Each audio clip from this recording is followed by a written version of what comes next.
तो 2008 के रिसेशन में लोगों ने इन्वेस्टमेंट करके अरबों डॉलर कमाए, और यही एक अपॉर्चुनिटी 2 साल पहले कोरोना की सिचुएशन की वजह से भी आई, कोविड-19 की वजह से। लेकिन बहुत से लोगों ने ये मिस कर दी।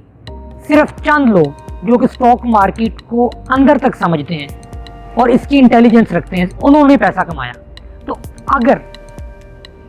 अगर हम बात करें कोविड-19 सिचुएशन की, तो उस वक्त अगर आपने इन्वेस्टमेंट की होती किसी भी कंपनी में, तो उसके स्टॉक्स की प्राइस इस वक्त डबल तो हो ही चुकी है।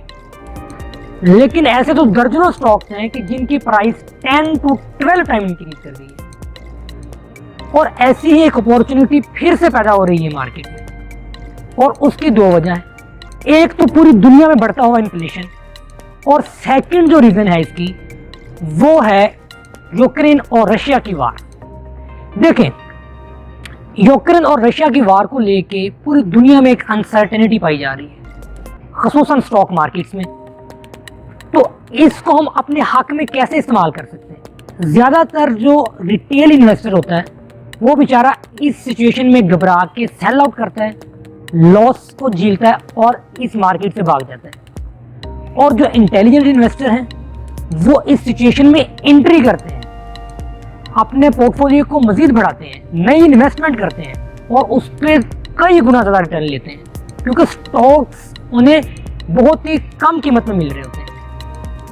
तो अभी यूक्रेन और रशिया की वार को लेकर जो अनसर्टेनिटी है उसको समझने के लिए बेहतरीन चीज़ है कि हम प्रीवियस हिस्ट्री को देखें, डाटा को देखें, ना कि जो मार्केट में एक फेयर है और जो सिचुएशन पैदा हो गई है उसके ज़ेरे असर अपने पोर्टफोलियो को बेच दें या ख़राब इन्वेस्टमेंट करें। तो डाटा क्या बता रहा है कि इस तरह की सिचुएशन में हर दफ़ा मार्केट 15 से 16% गिरी, वो चाहे अरब और इसराइल की वार हो या उसके बाद 9/11 का वाक़या हो, हर में मार्केट 15 से 16% गिरी।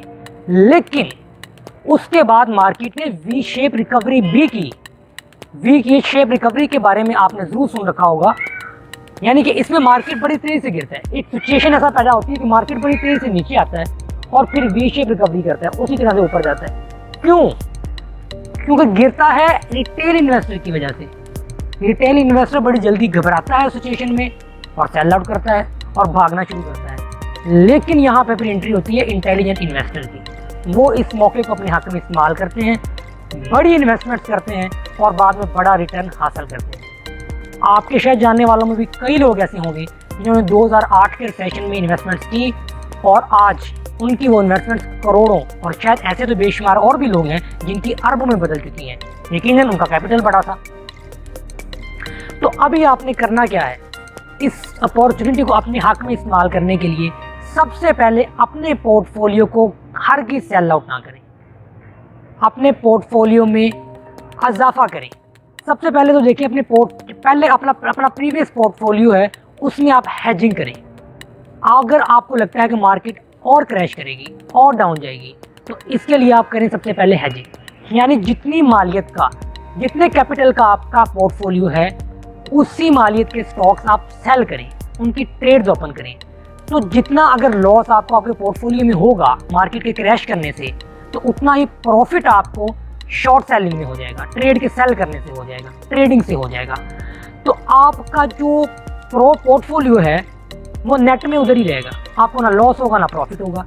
और जब आप ये देखें कि मार्केट जो है वो इस क्रैश से बाहर आ रही है, सिचुएशन से बाहर आ रही है और बुल रन स्टार्ट हो रहा है, तो आप उन ट्रेड्स को बंद कर सकते हैं, ऑफ कर सकते हैं, और आपका जो पोर्टफोलियो है वो नेट में वही रहेगा, ज़ीरो रहेगा। आपके नेट प्रॉफिट या लॉस ज़ीरो हो जाएगा।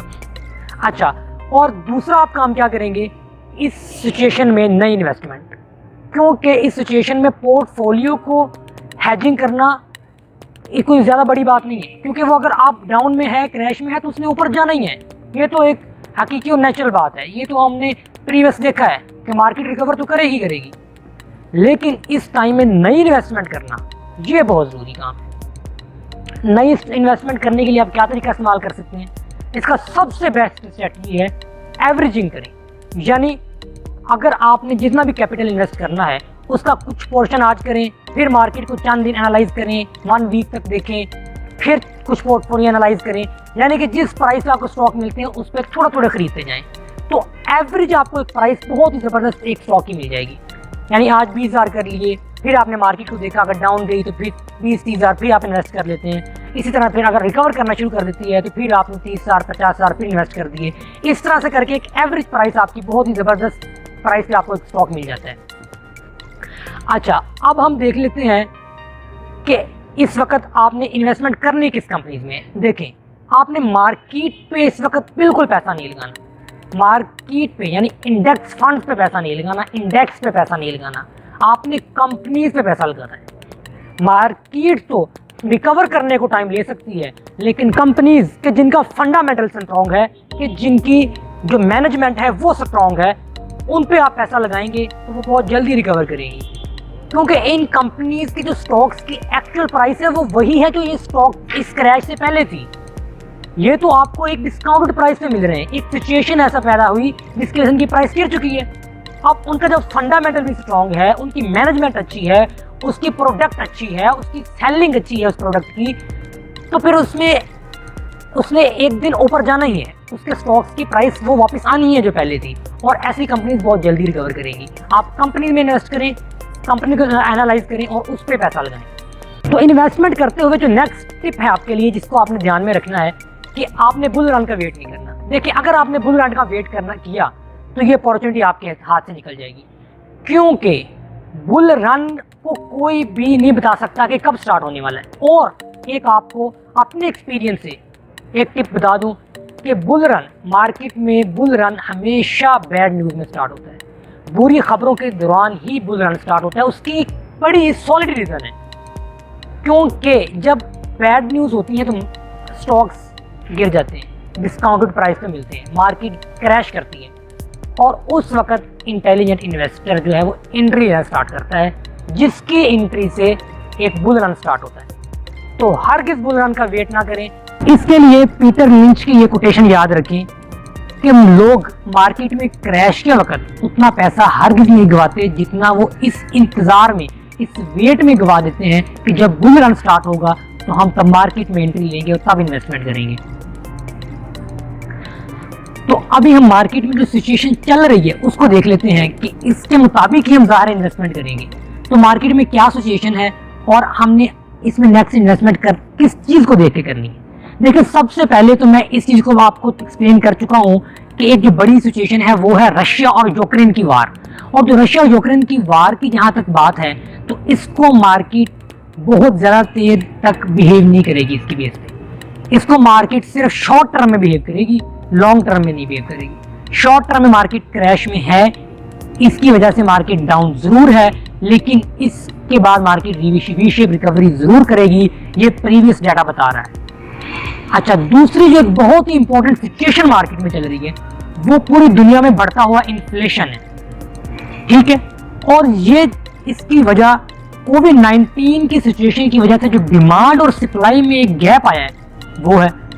तो इस इन्फ्लेशन को लेकर गवर्नमेंट काफ़ी सीरियस नज़र आ रही है, और इसके लिए इंटरेस्ट और इसको कंट्रोल करने के लिए जो गवर्नमेंट की तरफ से सोल्यूशन होता है वो यकीनी तौर पे इंटरेस्ट रेट्स को इंक्रीज करना होता है। तो आपने जिस चीज़ पे नज़र रखनी है वो ये है कि यूएसए का जो फेडरल गवर्नमेंट रिजर्व है वो इंटरेस्ट रेट इंक्रीज करता है या नहीं। क्योंकि देखें, अगर फेड ने इंटरेस्ट रेट इंक्रीज कर दिए तो इसका असर न्यूयॉर्क स्टॉक्स पे आएगा, अमेरिका की स्टॉक मार्केट पे आएगा, और उनकी स्टॉक मार्केट्स का impact all over the world markets पे लाजमी बात है कि आएगा। तो अगर आप ये देखते हैं कि फेड अगर इंटरेस्ट रेट को भी इंक्रीज करता है तो आपको भी थोड़ा वेट करना है, क्योंकि मार्केट मजीद डाउन जाएगी, मार्केट मजीद क्रैश करेगी, क्योंकि स्टॉक मार्केट्स इंटरेस्ट रेट के इंक्रीज होने से डरती हैं। तो जैसे ही स्टॉक मार्केट्स में ये न्यूज़ आएगी कि इंटरेस्ट रेट इंक्रीज हो रहे हैं तो एक और क्रैश नजर आएगा, एक और डाउनफॉल मार्केट में नजर आएगा, जो कि एक और बहुत बड़ी अपॉर्चुनिटी के तौर पे सामने आएगा। इसको आपने हरगिज़ भी इस तौर पे नहीं लेना कि ये शायद हमारा पोर्टफोलियो को खराब कर देगा या उसे डाउन कर देगा, हरगिज नहीं। ये अपॉर्चुनिटी होती है जिसे इंटेलिजेंट इन्वेस्टर तो समझते हैं, लेकिन रिटेल इन्वेस्टर को इतनी समझ नहीं होती, क्योंकि वो ना तो चीज़ों को सीखता है, ना वो इन पर रिसर्च करता है। तो वो अमूमन न्यूज़ की बेस पे चल रहा होता है, सेंटीमेंट्स जो मार्केट में फैल रहे होते हैं वो उनकी बेस पे ट्रेड कर रहा होता है। तो आपको ये जो मैंने चीज़ें और टिप्स बताई हैं, इसको अपने मद्देनजर रखते हुए पोर्टफोलियो को मैनेज करना है। वीडियो के एंड पर मैं आपको एक क्रक्स फिर दे देता हूँ शॉर्ट में कि आपने किन चीज़ों पे ध्यान रखना है। लेकिन सबसे पहले मैंने जो आपको बात बताई है, अपने पोर्टफोलियो को मैनेज करें जो पहले से इन्वेस्टेड है। उसके लिए मैंने आपको क्या बताया, हेजिंग करें। हेजिंग आप कैसे करेंगे कि जितना आपका पोर्टफोलियो है उसी की मालियत के स्टॉक्स आपने सेल करने हैं, तो आपका पोर्टफोलियो हेज हो जाएगा। अब ने जो इन्वेस्टमेंट करनी है उसके लिए मैंने आपको जो टिप्स दी हैं, उसमें सबसे पहली टिप्स है एवरेजिंग। जरूर एवरेजिंग करें। इस सिचुएशन में जब भी इन्वेस्टमेंट करेंगे तो एवरेजिंग आपको जरूर करनी पड़ेगी। यानी मार्केट में ये सारा पैसा एक ही टाइम में मत डालें, वेट करें, थोड़ा पैसा डालें फिर वेट करें, थोड़ा पैसा डालें फिर वेट करें, और एवरेज करते हुए इन्वेस्टमेंट करें। और लास्ट में मैंने जो आपको बताई है कि मार्केट में किस इंडेक्स पे हर किस इन्वेस्ट ना करें, और इंडेक्स फंड से कोसों दूर रहें। मार्केट में कंपनीज का चुनाव करें, देखें जो स्ट्रॉन्ग कंपनीज हैं उनके, और उनके आपको स्टॉक्स कम प्राइस पे मिल रहे हैं, उनमें इन्वेस्ट करें। तो हम मिलते हैं ऐसी ही ज़बरदस्त फाइनेंशियल एजुकेशन के साथ नेक्स्ट वीडियो में। तब तक अपने पोर्टफोलियो का ख्याल रखिएगा।